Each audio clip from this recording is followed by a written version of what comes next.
enough, I feel like there are a lot of like Ridley Scott films that people actually haven't seen because he's been at it for so bloody long. Yeah. There are a lot of like films that I feel like people have forgotten or aren't really like as well loved. So like he has a very eclectic range of films, I would say. There's something for everyone. Right. But then not, it doesn't always work. Yeah. But he does have some absolute bangers in there. He's interesting. He kind of like, he's a bit inconsistent, but that's kind of like his charm. That's his thing. That's why he's so fascinating. Yeah. So at number 8, I mean, this is one that I'm not sure anyone would expect. And with my number 7 spot, which I'll get to, is All the Money in the World. Okay. This is one of his later films.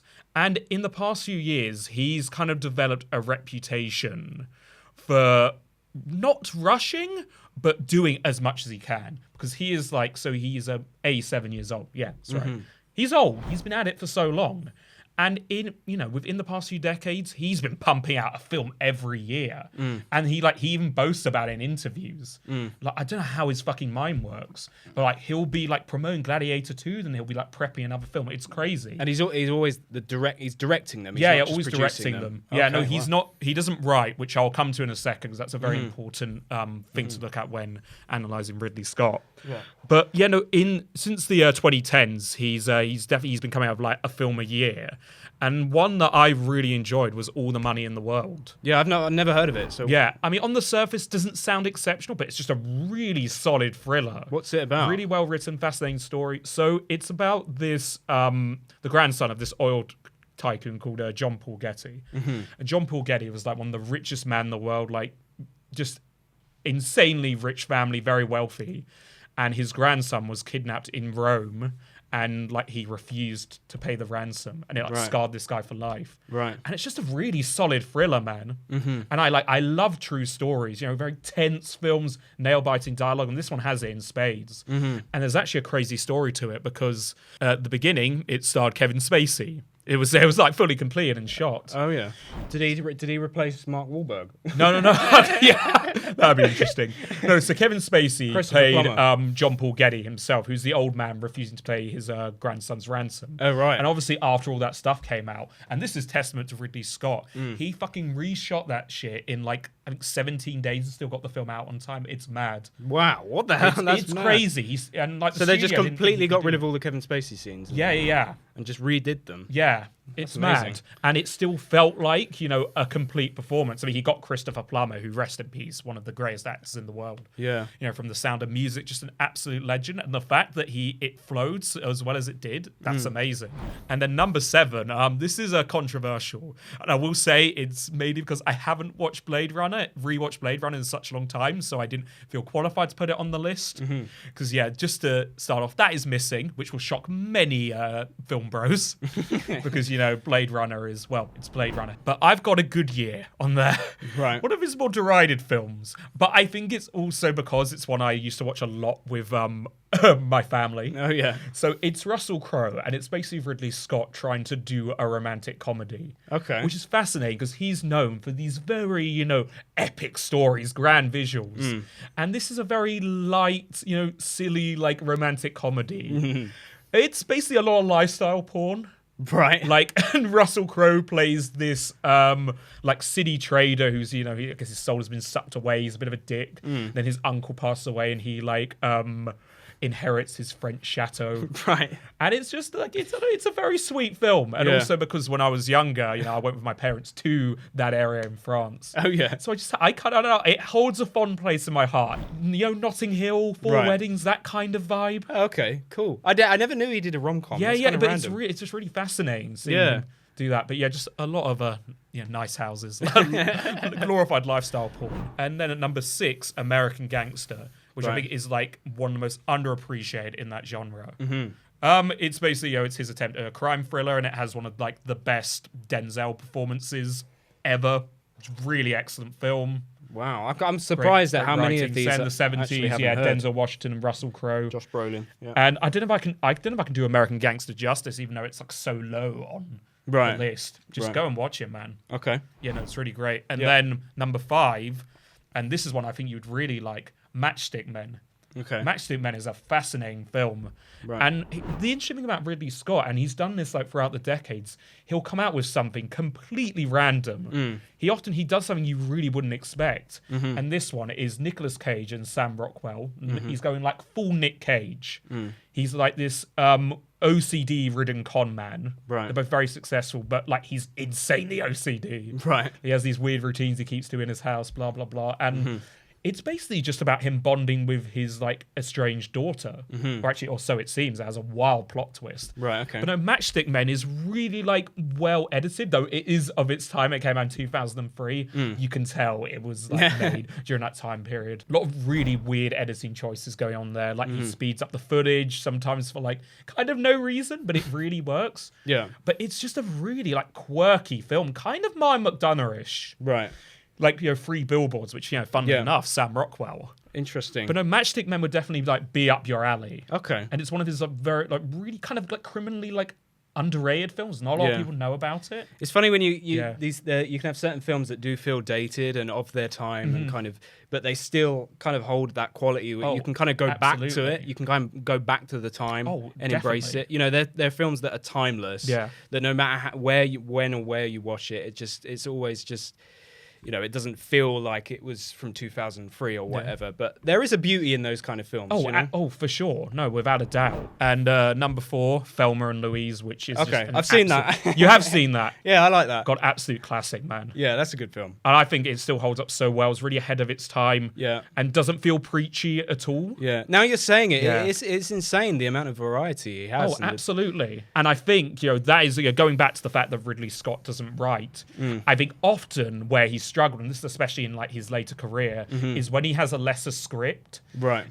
The issues are more obvious because they're always well directed. Like, my God, the man knows how to direct. Yeah. Knows how to frame a shot. He's really good at world building. Yeah. I mean, I don't know if you find that from the few films. Yeah. That's his thing. Yeah. Fucking one of the best world builders in like all of cinema. But when the script is weaker, it's just the world building falls apart. Yeah. And I think Thelma and Louise, like that is on its own an excellent script, but imagine if it hadn't been him directing. Yeah. It would have been a good film. But he just adds a new dimension. I know, he ups the scale of it. Do you think that in his career he's been dealt a lot of shitty scripts though? That has kind of really taken it back from. Yes, but then at the same time, he is like, one of the greats and he has, he just has full control over everything. So it is also on him choosing those scripts. Choosing them, yeah. Yeah, and he says, he always goes on about like how he works with writers quite a lot. Right. So sometimes I'm wondering, like, what are you doing? Yeah, because a film that he did that was like, weirdly, it's kind of garnered like a cult following is The Counselor. Right. That just fell completely flat. And it's really weird because it was a script from like the author of No Country for Old Men. Right. And it had a great cast. You had Javier Bardem, Penelope Cruz, Michael Fassbender. Wow. And it just didn't work. It really didn't work. Why didn't it work? Was it the writing? Yeah, I think it was just trying to do too much. Right, okay. Like, I mean, it was your very wordy dialogue, but kind of like overly wordy dialogue that didn't justify itself. I see. And it's weird because No Country for Old Men, I mean, we were saying, yes, it's wordy, but it's very simple. Yeah. The Counselor was like these very like intricate speeches. Right. But the story didn't justify that. Yeah, I think the 2010s has been kind of like his lesser era. Like his golden era was really, I would say, the late 70s, early 80s, like when he started. Yeah. When he first started out. Like, my God, he just made some of the greatest films of all time. And then the 2000s, he has like some of the greatest and then has some underrated gems in there, like Matchstick Men and A Good Year. I'll die on that hill. I like A Good Year. Do you think a lot of people disagree with that? Oh, absolutely. Like, really? on a lot of lists, A Good Year's at the bottom. But, Is it? A fair play. It's your fucking list. Yeah, French lifestyle porn for the win. Yeah, man. But number 3, I have The Martian, which I would say is the best of his films from the 2010s. Yeah, I've seen The Martian. Yeah. I've seen that multiple times. I love The Martian. Yeah. It's just a really well-rounded, well-written script and just so well done. And I'm not a big fan of, these kind of space movies, but the way, like you said, he builds it, builds the world, builds the characters. Absolutely, and just following, it's just kind of like a simple, relatively simple storyline. Like just a guy stuck in space trying to survive. Yeah, but on a grand scale, and that's what you get with Ridley Scott. Exactly. When he has a great script, and that's why I think The Martian works so well. It's a very human film. Yeah. I think he's good at doing both, but when the writing's there to back it up. But then also making it relatable Yeah. as well. You know, with Matt Damon's character, you know, there's some funny moments. It just Yeah. kind of, you know, it's just got a lot packed into it. And there are some ridiculous moments, like towards the end when he's like, you know, coming out of space and stuff like that. But it still holds together in a really, you know, it's just a fun time. I could watch that movie so many times. Without a doubt. Yeah, so I'm glad that's number 4. And then number 2, Gladiator. Like, I mean, what more needs to be said? An absolute... Never seen it. Really, man? Wow. Never seen Gladiator. Wow. I mean, you know, it is the hero's journey, but just the prime example of it, and done so well. Is Joaquin Phoenix in Gladiator? Yeah, Joaquin Phoenix, and his performance in that is batshit crazy. Right. As the emperor, like, you know, as the fight's going on, he's just standing there being like, "Rah, rah." Is it like in a good way? Or? You know, in a good way. Right. Okay. In a good way. But I mean, what's so good about Gladiator? Because so many people have spoken about it. It's never interested me. But what is so good about it? Is it just following a good, strong hero's journey? Everything, man. Everything. The filmmaking, the writing, and then, you know, like Maximus, who's the protagonist, Russell Crowe. Yeah. Yes, he's the hero's archetype. Yeah. But Russell Crowe, you know, I think at that point in career was, you know, quite endearing and quite charming. He just makes it work. Right. And there's just so much passion put into Gladiator. I mean, God, that score. Yeah. Just completely like iconic. Yeah. And then when you think about, you know, how he made that film, I mean, there's a lot of turmoil throughout that production. Right. Like constantly being rewritten, went in without a finished script, and the fact he managed to pull it all together, like that, I think that is really like post the 70s. That's Ridley Scott, the high of his powers. Yeah, like just from a filmmaking perspective, like if you're looking at how to do an epic, like Gladiator, that is the epic, and I think that's why the second one fell so short. Like I still thought it was solid. I think people were too harsh on it. What year did that come out? Last year. It was last year. Yeah, no, Gladiator 2 just. Nobody spoke about it after quite it was like a couple of weeks, and then people were just like, oh, no, that's true. No, it was for something that had just such a build-up behind it. I feel like it fell under the weight of everyone's expectations. Did he direct it? Yeah, and that's the thing. He directs it, but then this is the interesting thing. This is Ridley, this is like old man Ridley Scott. I mean, he started when he was 40. Yeah. And it kind of goes back to the approach that he's been taking of like, you know, making like 2 or 3 films a year. Right. I mean, for God's sake, he made like The Last Duel and House of Gucci during COVID. Oh my God. Which is like fucking crazy. You know, it's admirable. Yeah. But it's kind of resulted in lesser films. Yeah. Because his mind, he's kind of so preoccupied with like the next thing. And also in a way, I mean, like, look, he can say what he wants. Like in interviews, he comes across a bit dickish, but he's earned it. Like, my God, I mean, his body of work. What do you mean dickish? Like it's just a bit arrogant? Or? No, he's just like, oh no, I can do it. I'm the best. I know what I'm doing. Well, he showed it. He showed he can. Yeah, no, absolutely. No, I'm not taking that away from him. He showed he can. But like, because and this was really interesting. So one of his longtime DPs, who I think worked, I don't know if he worked on the first Gladiator or not, but he's worked with Ridley Scott before. He actually, on a podcast recently, spoke out about his approach. Yeah, I was going to mention this. Yeah, no, so what he likes to do, and a lot of actors talk about this, he uses like 8 cameras. Right. Just all in one scene. Yeah, all in one scene. So he just gets different angles. He's like, his mind is just so like fast. He just knows where to put them. And he's like, I know what I'm doing. I have a camera there, camera A, camera B. I know how to fucking do it. So you just in one take you get full coverage. Yeah, absolutely. Yeah, exactly. Yeah. And the this DP, and it's just so fun because this was he's used to this method. He spoke about how he feels like it's made him like a bit lazy as a filmmaker. It's made Ridley Scott a bit lazy, yeah, because he's so used to doing it and he knows it works.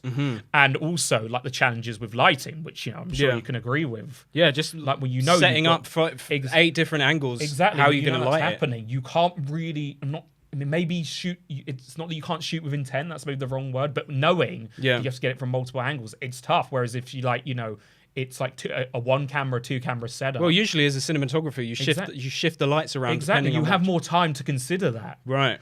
But no, but he said it's just like quantity over quality. Exactly, and it's kind of like he doesn't really enjoy that process, which is like that's fucking bold to say because maybe Ridley will never work with him again. And so he's been quite a loyal DP. Oh yeah. No, they've worked together before. Right. And he just said, look, fine, he's Ridley Scott. It works for him. Yeah. And it means he can get these films in on time because that's another thing he says. He He's like, I do 8 cameras because it means the crew can go home to their families on time. But I guess it's kind of like, for some people, resulted in lesser filmmaking. Yeah. And that was the thing with Gladiator 2. It just, I don't know, not that he didn't have passion in there, but it didn't feel like the same level of care was taken. So do you know if this kind of 8 camera setup, multiple camera setup, full coverage sort of thing, is it kind of like a new technique he's been using, or is it something that he's been using? I think he started doing it like a lot during the past 15 years. Right. I feel like as he, started shooting digitally. Yeah. And it's really fascinating because... It's a good point, actually. Because he's a much older director, but he's kind of embraced like all the digital formats. Yeah, I respect that. Yeah, not on one level, no, completely respect it. Yeah. But then it's like, is it harming his craft? Because you got it too easy in a way, Whereas with film, you would not be able to do that. And like Gladiator 2, it was fine, nothing more. But then at number 1, we have Alien. I've seen Alien. Yeah, and I mean, just one of the great horror films. Yeah. And to think that was only his second film. Unbelievable.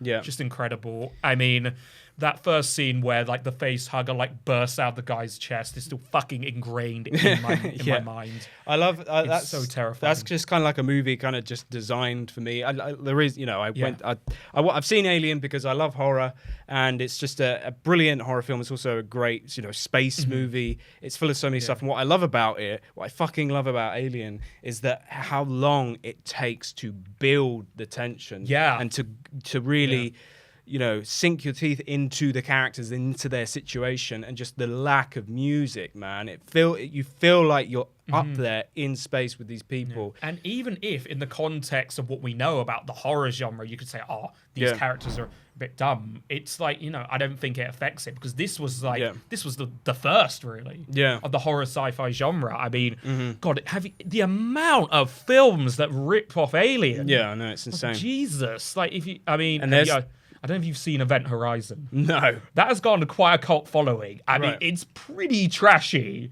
but quite entertaining. But Event Horizon is it's Alien. Right.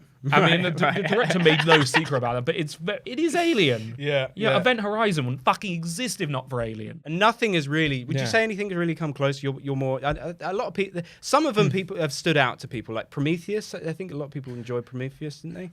Prometheus has gained quite a cult following. Or is that what was the one that really stood out to people that were like, oh, that's pretty good? Obviously, Aliens is. I was going to say Aliens, but then that's more action. Yeah. I would say Prometheus. Yeah. People didn't appreciate it at the time because actually it's a much slower film and it's more interested in the mythology. And that was Ridley Scott again. Yeah. No, so definitely Prometheus stood out, and it's really weird because even though he has directed follow-ups within the Alien series, it's like he's kind of struggling with it. It's really weird. Like Covenant, that wasn't really great, and actually that was built out of the backlash people had with Prometheus, because Prometheus was actually more of a genre piece, like meant to expand the lore. It was, because it wasn't really about the xenomorph. It was very more about the creation of the universe, quite philosophical. But then when you got to Alien Covenant, it was just kind of like a knee-jerk reaction to like, okay, we want an Alien film.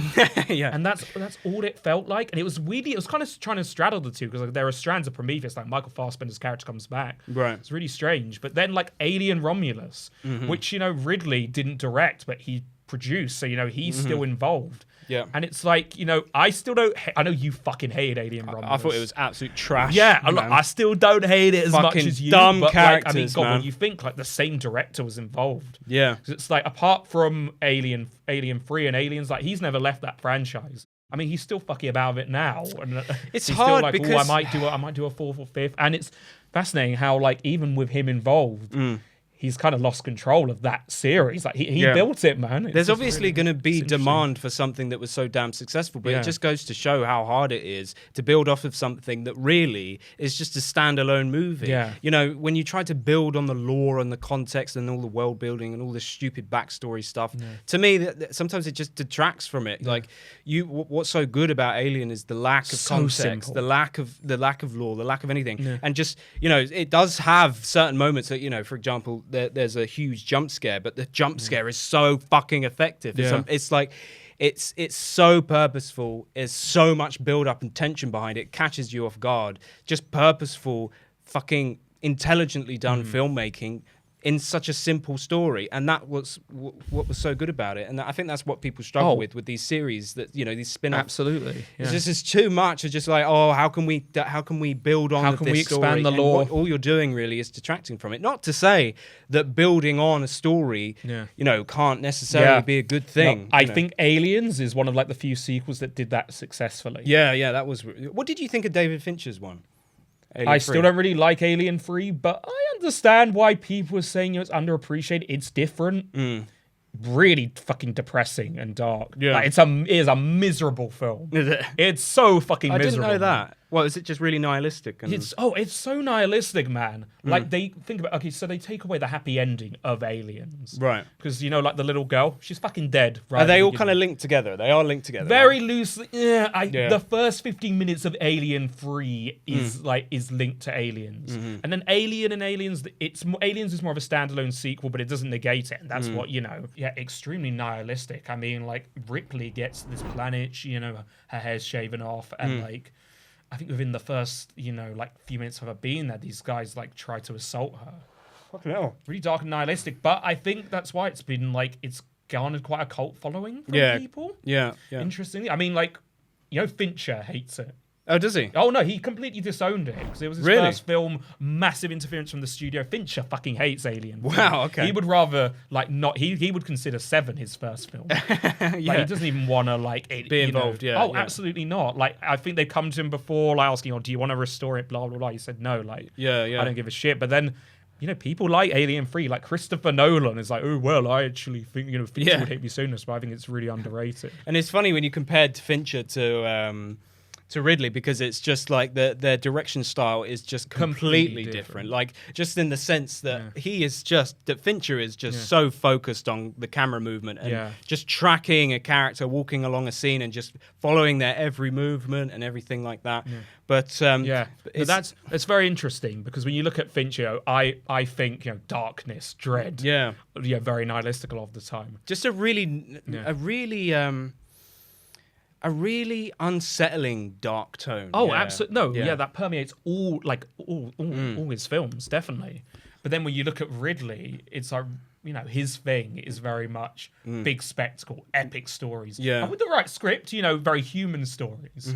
But, as a director, like, compare him with Fincher, completely different sensibilities. It's interesting when you look at just these entries in the series. Like, there's so many, there's no kind of coherent link to them, in the sense that, one movie is dissecting the lore, the other movie is just really simple, the other's focusing on the horror elements and that. And it just makes it all messy. It makes it and when you feel like the filmmakers are so clearly just experimenting with what will hook an audience. It just, it's just, I just can't get behind that. Especially when it's like different filmmakers coming in. Yeah. And that just rarely works. And I feel like that was something that I found with Alien Romulus, and that's what a lot of people got behind it, was that it was just like, this is going back to what made Alien so great, the real horror elements. Do you think it felt too indebted to like its genre? Like, the director was like, well, Ridley's here, I must please Ridley. God, I've got to make this drink. Maybe a little bit. It felt like he was a bit too much of a fanboy. But I could get behind that, because so many directors fucking look up to him. Like, he's inspired so many people. That can't be that's what I respected about it, and that's what intrigued me about it. Was that it was diving into the horror elements that made the first one so famous. But what really just annoyed me about Alien and Romulus, it was just the bad, ridiculous writing and the stupid fucking characters. That was the main thing. Like, mate, the British guy. Yeah, all of them. Like, the British guy was so annoying. The girl made so many stupid decisions, and like you said, there were some problems with Alien, the original Alien, with the characters, but it never felt like the characters were morons. No, but the difference with the original Alien, they felt like real people. Yeah, God, no, I mean, there's such a camaraderie between all those characters, especially like John Hurt, Yaphet Kotto, all of the Sigourney Weaver. Yeah, they felt like real people. What did you think about Napoleon? Napoleon, very disappointing. Yeah. I think especially coming off the fact that Gladiator, man. That is the thing. I feel like Ridley, he is into... I'm starting to realise this. He can sometimes be a victim of his own success. When you look at the iconic films he's made, Gladiator, Alien, Blade Runner. Whenever he does a similar film within like that subgenre, like for example, Napoleon, which is another big historical epic, people always be like, he did it so much better in Gladiator, and that's definitely the case. Yeah, because Napoleon, man, so frustrating. It didn't feel like a cohesive narrative. Right. It felt like a bunch of scenes strung together. Didn't it? It didn't feel like it told his whole story. No, definitely not. Yeah. And there were just some very weird choices in there. Yeah, and yet it was really, really long film, wasn't it? Yeah. Still didn't feel like released director's cut on Apple TV. Okay. Yeah, because I know I remember when it came out, just people really could not get behind that movie. So, no, long story short, I love Ridley Scott, but he's a mixed bag. I'm surprised that Alien is number one and not Gladiator, but I respect that. Yeah. No, well, look, maybe Blade Runner would be if I had rewatched it recently. That's why it's not on this list. Yeah. Fair play. I'm going to go and watch some of those movies.